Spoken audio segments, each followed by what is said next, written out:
Hello student, welcome to another video.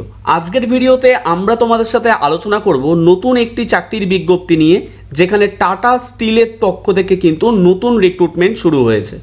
তো চলো আমরা আজকের এই ভিডিওর মাধ্যমে দেখে নিই এই রিক্রুটমেন্টে টোটাল ভ্যাকেন্সি কতগুলি আছে, এলিজিবিলিটি ক্রাইটেরিয়াই বা কী আছে, আবেদন কি করে করতে হবে, এক্সাম প্যাটার্নই বা কী থাকবে, সিলেবাসই বা কী থাকবে, সিলেকশন প্রসেসই বা কী, এক্সাম সেন্টার কোথায় করতে পারে, আর তার সাথে সাথে অ্যাপ্লাই করার লাস্ট ডেট সম্পর্কে।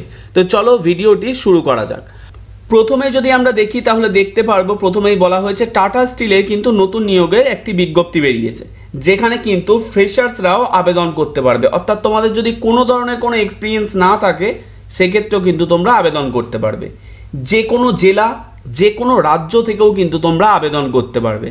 আর এই আবেদনের ক্ষেত্রে কিন্তু ছেলে ও মেয়ে উভয়ই কিন্তু সুযোগ পেয়ে যাবে।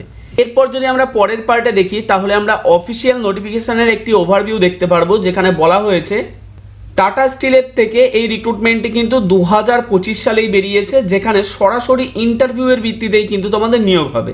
অর্থাৎ এখান থেকে ক্লিয়ার হয়ে গেল এখানে কিন্তু কোনো ধরনের তোমাদের এক্সাম হচ্ছে না, অর্থাৎ উইথাউট এক্সাম কিন্তু তোমাদের নিয়োগটি সম্পন্ন হবে।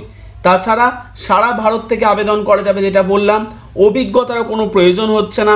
পোস্টিং হবে কিন্তু তোমাদের নির্দিষ্ট লোকেশানে, অর্থাৎ তোমাদের নির্দিষ্ট লোকেশানের আশেপাশে, নিয়ারেস্ট লোকেশানের আশেপাশে যেখানে টাটা স্টিলের অর্গানাইজেশন আছে সেখানেই কিন্তু নিয়োগ হবে। যেমন আমাদের এই কলকাতার আশপাশেও কিন্তু একটি আছে, তাই কলকাতার আশপাশেও কিন্তু নিয়োগ হবে।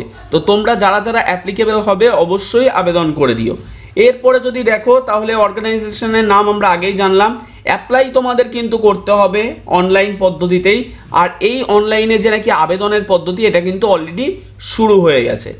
লাস্ট ডেট যদি দেখো তাহলে টিল ভ্যাকেন্সি আর ফিল্ড, অর্থাৎ লাস্ট ডেট এখানে ওভাবে কিছু বলা নেই, কিন্তু যতক্ষণ কিন্তু ভ্যাকেন্সি ফিল না হবে লাস্ট ডেট থাকবে। তাই অ্যাজ সুন অ্যাজ পসিবল তোমরা কিন্তু আবেদনটি করে দিও। এর সাথে সাথে যদি এজ লিমিট দেখো, এজ লিমিট কিন্তু 18 থেকে 60 বছর পর্যন্ত আছে। এর মধ্যে থাকা যে কোনো ব্যক্তি আবেদন করতে পারবে। জবের টাইপ যদি দেখো, এটি কিন্তু পুরোপুরি পার্মানেন্ট পোস্টে আবেদন হচ্ছে, তো তোমরা আবেদনটি চাইলে করতেই পারো। স্যালারি স্ট্রাকচারও কিন্তু একটি উল্লেখযোগ্য স্যালারি স্ট্রাকচার আছে, যেখানে 28,500 থেকে 68,000 পর্যন্ত এক মাসে স্যালারি দেওয়া হবে। অ্যাপ্লিকেশনের ক্ষেত্রে এক্ষেত্রে কিন্তু কোনো ধরনের আবেদন মূল্য লাগছে না, তাই যারা অ্যাপ্লিকেবল হবে অবশ্যই আবেদন করে দিও। আর এক্ষেত্রে একটা কথা বলে রাখি, টিসিএস এর ক্ষেত্রেও আমাকে অনেকে বলছিলে, এই যে তোমরা আবেদন করছো, আবেদন করতে গিয়ে কিন্তু অনেক ধরনের প্রবলেমের তোমরা সম্মুখীন হতে পারো। কারণ দেখো, তোমাদের মতো এখানে অনেকে আবেদন করছে, আর একটি ওয়েবসাইটে যখন একসাথে অনেক লোকে আসে তখন সেই ওয়েবসাইটটি ক্র্যাশ করে যায়। সেক্ষেত্রে তোমরা একটু রাতের দিকে ট্রাই করতে পারো। যদি তোমাদের নির্দিষ্ট টাইমে আবেদনটি না হয় তাহলে তোমরা অন্যান্য টাইমেও ট্রাই করতে পারো। আর এই যে ভ্যাকেন্সি, এটা কিন্তু আপডেট হতে থাকে, তাই তোমরা আজকে যেটা দেখছো কালকে সেটা নাও দেখতে পারো, তাও সেটির দিকেও কিন্তু আলাদাভাবে নজর রেখো। এরপরে দেখো, যদি অ্যাপ্লাই লিঙ্কের দিকে যদি তোমরা খেয়াল করো তাহলে এই অ্যাপ্লিকেশনের লিঙ্ক কিন্তু আমি ডেসক্রিপশন বক্সে দিয়ে রাখবো। তোমরা চাইলে খুব সহজেই সেই লিঙ্কে ক্লিক করে কিন্তু তোমরা অ্যাপ্লিকেশনটি সম্পন্ন করতে পারবে। আর অ্যাপ্লাই কিভাবে করতে হবে সেটিও আমি এই ভিডিওর মাধ্যমে দেখিয়ে দেবো, তাই সম্পূর্ণ ভিডিওটি না টেনে দেখতে থাকো। এরপরে আছে দেখো ভ্যাকেন্সি ডিটেলস, যেখানে তোমরা দেখতে পারবে manager expert, area sales manager retail, medical officer, store assistant, specialist assistant manager, senior registrar TSK, technologist mechanical, area manager, ডি&ই, researcher, head biodiversity and more বিভিন্ন পদে কিন্তু আবেদন হচ্ছে। তার সাথে সাথে গ্রুপ সি এবং গ্রুপ ডি পদও আছে। তোমরা তোমাদের নির্দিষ্ট যোগ্যতা অনুসারে আবেদন করতে পারবে। আর তোমরা যে সময় আবেদন করতে যাবে এর মধ্যে থেকে হয়তো অনেক পোস্টের জন্য তখন অ্যাপ্লিকেশান নেওয়া হবে, আবার অনেক পোস্টের জন্য হয়তো সেই নির্দিষ্ট সময়ে আবেদন নেওয়া হবে না।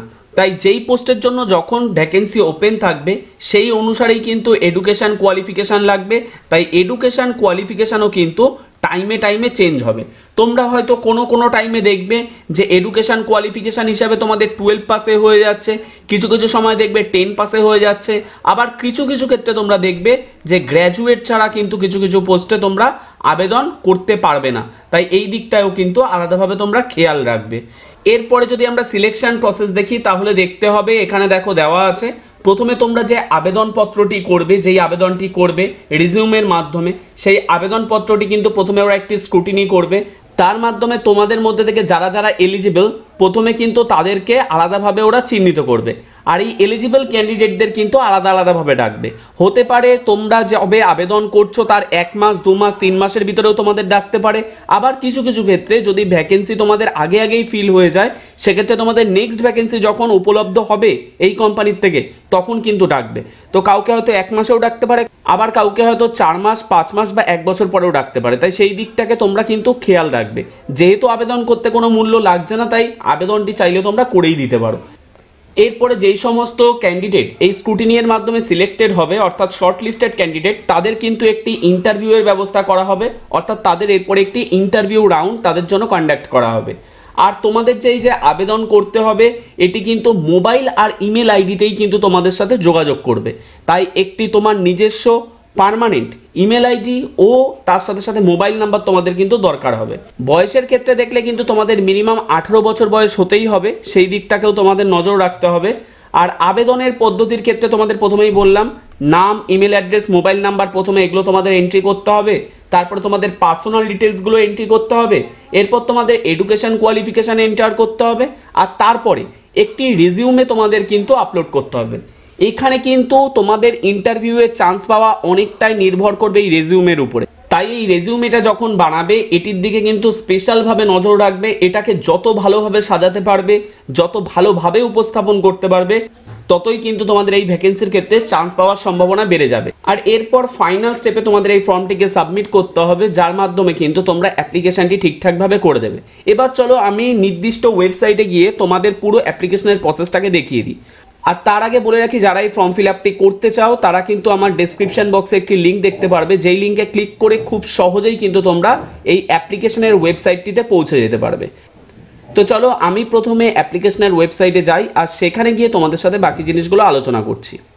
তো তোমরা যখনই ডেসক্রিপশন বক্সে থাকা ওই লিঙ্কটিতে ক্লিক করবে তখনই তোমরা এরকম একটি পেজে চলে আসবে, যেখানে তোমরা আই এগ্রি অপশান দেখতে পারবে। এখানে তোমাদের প্রথমে ক্লিক করে দিতে হবে। আর ক্লিক করে দেওয়ার সাথে সাথে তোমরা দেখতে পারবে ক্যারিয়ার্স অ্যাট টাটা স্টিলের ওয়েবসাইটটি তোমাদের সামনে ওপেন হয়ে যাবে। আর এই ফর্মটিকে কিন্তু তোমাদের ফিল আপ করতে হবে, যেখানে তোমাদের কিন্তু প্রথমে টাইটেলটিকে দিয়ে দিতে হবে, এরপর ফার্স্ট নেম এন্টার করে দিতে হবে, তোমাদের নামের ফার্স্ট নেম, এরপর লাস্ট নেম এন্টার করে দিতে হবে। তার সাথে সাথে তোমাদের ইমেল অ্যাড্রেস যেটি আছে, এই ইমেল অ্যাড্রেসের মাধ্যমে কিন্তু তোমাদের সাথে কমিউনিকেশন হবে। তাই ইমেল অ্যাড্রেসটি কিন্তু তোমাদের পার্মানেন্ট ইমেল অ্যাড্রেসটি এখানে এন্টার করে দেবে। এরপর একটি সঠিক কন্ট্যাক্ট নাম্বার তোমাদের এন্টার করে দেবে। তারপরে তোমাদের নির্দিষ্ট এখানে ডেট অফ বার্থ এন্টার করে দেবে, জেন্ডারটিকে সিলেক্ট করে দেবে, আর তোমরা কোন ক্যাটাগরি থেকে বিলং করো, এসসি এসটি ওবিসি, সেটাকে এখান থেকে সিলেক্ট করে দেবে।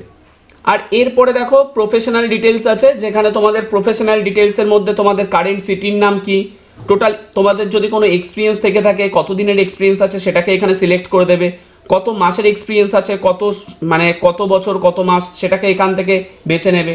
তারপরে এই পদের জন্য তোমাদের যদি আরও রেলিভেন্ট এক্সপিরিয়েন্স থেকে থাকে তাহলে সেটাও এখান থেকে সিলেক্ট করে দিতে পারো। এরপরে আছে দেখো কারেন্ট অ্যানুয়াল স্যালারি, অর্থাৎ তোমরা যেই স্যালারি বর্তমানে পেয়ে থাকো, তোমরা যদি এক্সপিরিয়েন্স হয়ে থাকো, তোমরা যদি এখন কোথাও জব করে থাকো, তাহলে তোমাদের কারেন্ট স্যালারি এখানটায় লিখে দেবে।